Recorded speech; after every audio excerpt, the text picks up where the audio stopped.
ನಮಸ್ತೆ ವೀಕ್ಷಕರೇ, ನಾನು ವಿನೋದ್ ಕೆಂಬಾವಿ, ಬಸವ ಅಕ್ಯೂ ಅಕಾಡೆಮಿ ಎಲ್ಲರ್ ಯಾದಗಿರಿ ಜಿಲ್ಲೆಯಿಂದ.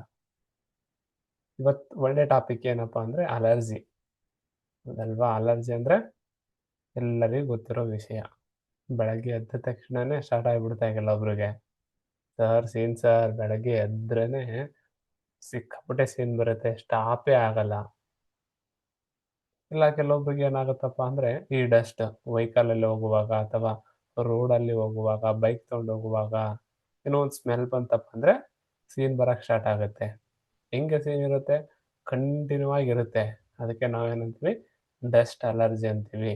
ಇಲ್ಲ ಮನೆಯಲ್ಲಿ ಏನಾದ್ರೂ ಈ ಕಸ ಗುಡಿಸ್ತಾ ಇದ್ರಂದರೆ ಸೀನ್ ಬರೋಕ್ಕೆ ಸ್ಟಾರ್ಟ್ ಆಗುತ್ತೆ.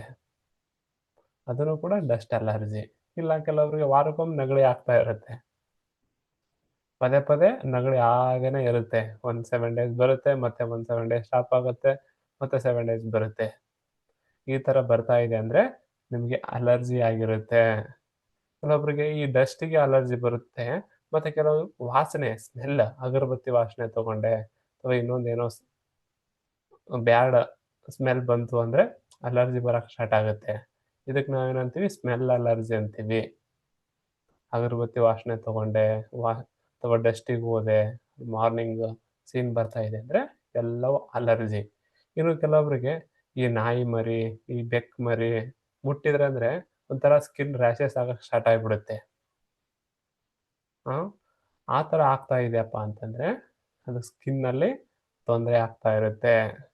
ಸಾಕಷ್ಟು ಜನ ಹೇಳ್ತಾ ಇರ್ತಾರೆ, ಸರ್ ನಾನು ಮಟನ್ ತಿಂದ್ಬಿಟ್ರೆ ಸ್ಕಿನ್ ಎಲ್ಲ ಒಂಥರ ಗಾದ್ರಿ ಗಾದ್ರಿ ಆಗುತ್ತೆ, ಒಂಥರ ಬ್ಲ್ಯಾಕಿಶ್ ಆಗುತ್ತೆ, ಒಂಥರ ಬ್ರೌನ್ ಕಲರ್ ಆಗಿಬಿಡುತ್ತೆ ಅಂತ ಹೇಳ್ತಾ ಇದ್ದಾರೆ. ಹಂಗೆ ಇದ್ದರೆ ಅದು ಫುಡ್ ಅಲರ್ಜಿ ಅಂತ ಹೇಳ್ತೀವಿ.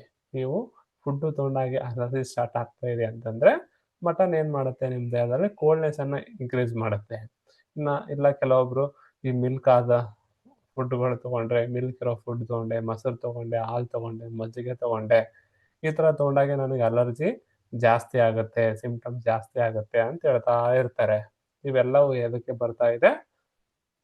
ನೀವು ಫುಡ್ಡಲ್ಲಿ ಕೋಲ್ಡ್ ಆದ ಆಹಾರಗಳ ತೊಗೊಂಡಾಗೆ ಅಲರ್ಜಿ ಜಾಸ್ತಿ ಆಗ್ತಾ ಇದೆ. ಈ ಥರ ಅಲರ್ಜಿಯನ್ನು ನೀವು ಕಮ್ಮಿ ಮಾಡ್ಕೋಬೇಕಪ್ಪ ಅಂದರೆ ನಿಮ್ಮ ದೇಹದಲ್ಲಿ ಅಗ್ನಿ ತತ್ವವನ್ನು ರೈಸ್ ಮಾಡ್ಕೋಬೇಕು. ಅಗ್ನಿ ಮಂದ ಆಗಿರುತ್ತೆ.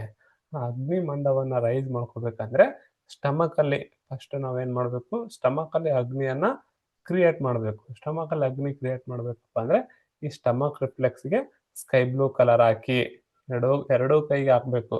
ಎಡಭಾಗ ಬಲಭಾಗ, ಬಲಭಾಗ ಮತ್ತು ಎಡಭಾಗ ಎರಡೂ ಕಡೆ ಹಾಕೋದ್ರಿಂದ ಏನಾಗುತ್ತಪ್ಪ ಅಂತಂದರೆ ಅಗ್ನಿ ರೈಸ್ ಆಗಿ ಅಗ್ನಿಯಲ್ಲಿ ಸ್ಟಮಕಲ್ಲಿ ಯಾವಾಗ ಅಗ್ನಿ ಇಂಪ್ರೂವ್ಮೆಂಟ್ ಆಗುತ್ತಲ್ವಾ, ನಿಮ್ಗೆ ಕೋಲ್ಡ್ನೆಸ್ ಕಮ್ಮಿ ಆಗ್ತಾ ಬರುತ್ತೆ. ಅದರ ಜೊತೆಗೆ ಸ್ಕಿನ್ ತೊಂದರೆ ಆಗ್ತಾ ಇತ್ತು ಅಲರ್ಜಿಯಿಂದ, ಅಥವಾ ಸ್ಮೆಲ್ ತೊಗೊಂಡೆ, ನಾಯಿ ಮರಿ ಮುಟ್ಟಿದೆ, ಅಗರಬತ್ತಿ ಏನಾದರೂ ಸ್ಮೆಲ್ ತೊಗೊಂಡೆ, ಪದೇ ಪದೇ ನೆಗಡಿ ಬರ್ತಾ ಇದೆ, ಇವೆಲ್ಲವೂ ಎದಕ್ಕೆ ಬರುತ್ತಪ್ಪ ಅಂದರೆ ನಮ್ಮ ದೇಹದಲ್ಲಿ ಲಂಗ್ ಎನರ್ಜಿ ಇಂಬ್ಯಾಲೆನ್ಸ್. ಹಾಗಾಗಿ ಲಂಗ್ ಎನರ್ಜಿ ಇಂಬ್ಯಾಲೆನ್ಸನ್ನು ಟ್ರೀಟ್ ಮಾಡಬೇಕಪ್ಪ ಅಂದರೆ ಲಂಗ್ ರಿಫ್ಲೆಕ್ಸ್ಗೆ ಪ್ರೆಸ್ ಮಾಡಿ, ಒಂದು 20 ಟೈಮ್ ಪ್ರೆಸ್ ಮಾಡಿ, ದಿನಾಲೂ ಪ್ರೆಸ್ ಮಾಡಬೇಕು. ಈ ಥರ 20 ಟೈಮ್ ಪ್ರೆಸ್ ಮಾಡಿ right hand little finger third ಜಾಯಿಂಟಿಗೆ ಪರ್ಪಲ್ ಕಲರ್ ಹಾಕಿ, ಪರ್ಪಲ್ ಕಲರ್ ರಿಂಗ್ ಹಾಕೊಂಡ್ಬಿಡ್ಬೇಕು. ರಿಂಗ್ ಹಾಕಿ ಅದ್ರ ಮೇಲ್ಗಡೆ ನಿಮ್ಮ ದೇಹದಲ್ಲಿ ಕೋಲ್ಡ್ನೆಸ್ಸಿಂದ ಅಲರ್ಜಿ ಬರ್ತಾ ಇದೆ ಅಲ್ವಾ, ಅದ್ರ ಮೇಲೆ ಸ್ಕೈ ಬ್ಲೂ ಕಲರ್ ಹಾಕೊಂಡ್ಬಿಡಿ. ಸ್ಕೈ ಬ್ಲೂ ಕಲರ್ ಹಾಕೊಳ್ಳಿ. ಮತ್ತೆ ನೀವೇನು ಮಾಡಬೇಕಪ್ಪ ಅಂದರೆ 2 ಲಂಗ್ ರಿಫ್ಲೆಕ್ಸ್, ಇಂಡೆಕ್ಸ್ಗೆ ಸ್ಕೈ ಬ್ಲೂ ಕಲರ್ ಹಾಕಿ ಮತ್ತು ಸ್ಕೈ ಬ್ಲೂ ಕಲರ್ ಹಾಕಿ. ಅದರ ಜೊತೆಗೆ left hand ring finger below the nail, left hand ring finger below the nail red colour ಹಾಕಿ. ರೆಡ್ ಕಲರ್ ಹಾಕೋದ್ರಿಂದ ಏನಾಗುತ್ತೆ, ಕಾಲ ಕಮ್ಮಿಯಾಗಿ ಇಚ್ಚಿಂಗನು ಕಮ್ಮಿ ಆಗುತ್ತೆ ಮತ್ತು ನಿಮಗೆ ಅಲರ್ಜಿ ರಿಲೇಟೆಡ್ ಸಿಂಪ್ಟಮ್ಸ್ ಎಲ್ಲ ವಾಸಿ ಆಗ್ತಾ ಬರುತ್ತೆ. ಅದ್ರ ಜೊತೆಗೆ ಫುಡ್ಡಲ್ಲಿ ಹಾಲು, ಮೊಸರು, ಮಜ್ಜಿಗೆ, ಎಣ್ಣೆ ಪದಾರ್ಥ ಕಮ್ಮಿ ಮಾಡಿ ನೇರಳೆ ಹಣ್ಣನ್ನು ತಿಂತಾ ಬನ್ನಿ. ಇದನ್ನು ಮಾಡಿ 10 to 15 ಡೇಸ್ ಮಾಡಿ.